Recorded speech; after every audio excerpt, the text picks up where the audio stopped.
Good morning, ladies and gentlemen.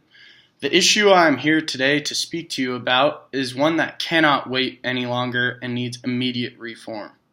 The issue at hand is the war on drugs in America, and how the solutions America came up with to fight drug use has failed us.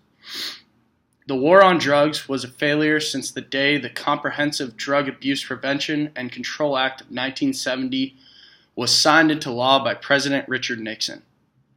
It was believed that these laws would end drug use, but we are seeing the effects now that it has not.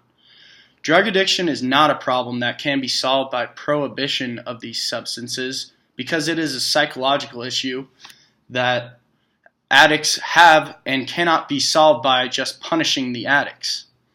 This terrible appetite for drugs that we are witnessing in America will only be solved by medical experts who can come up with a scientific way to change our behavior as a society and hopefully reduce or eradicate this appetite for narcotics. One argument that people for substance control laws will make is that drug laws discourage drug use. The reason this is not true is because in countries such as the Netherlands, where drug laws are very liberal, they see some of the lowest usage in the world. According to a 2009 annual report by the European Monitoring Center for Drugs and Drug Addiction, the Dutch are among the lowest users of marijuana or cannabis in Europe. The Netherlands' policy on drugs is very liberal. They allow for the sale of marijuana at places like coffee shops, which the Dutch have allowed for decades, and possession of less than 5 grams. The British Crime Survey statistics indicated that the proportion of 16 to 24-year-olds using cannabis decreased from 28% a decade ago to 21%. So we have to assume that prohibition and any laws put against drugs will not discourage those who may turn to drugs if we see it as working adversely in other countries that allow the sale of it. Our problem lies deeper in our society's fabric than the want for a quick high. The National Institute on Drug Abuse reports that drug overdoses in 1999 were 16,849. Sounds like too many, right? In 2017, there were 70,237 deaths from overdose. This sudden spike in drug overdoses in the last 20 years shows us that our laws are not working.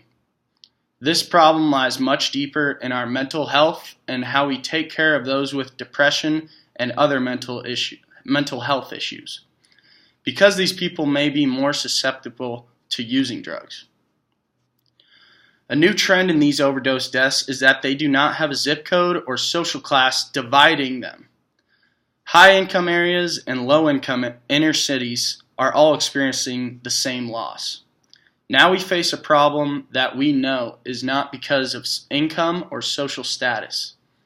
The National Bureau of Economic Research reports that there is a definite connection between mental illness and the use of addictive substances. NBER also states that people who have been diagnosed with a mental health disorder at some point in their lives are responsible for the consumption of 69% of alcohol, 84% of cocaine, and 68% of cigarettes. Our country does not have a drug problem. We have a mental health problem that is not being successfully treated. It is not being successfully treated because we are focusing on putting a Band-Aid over the wound instead of looking at what is causing the wound. We have to look at how we are taking care of those with mental health problems. We cannot just leave them to the streets and hope they figure it out alone. We must help those who cannot help themselves. Thank you.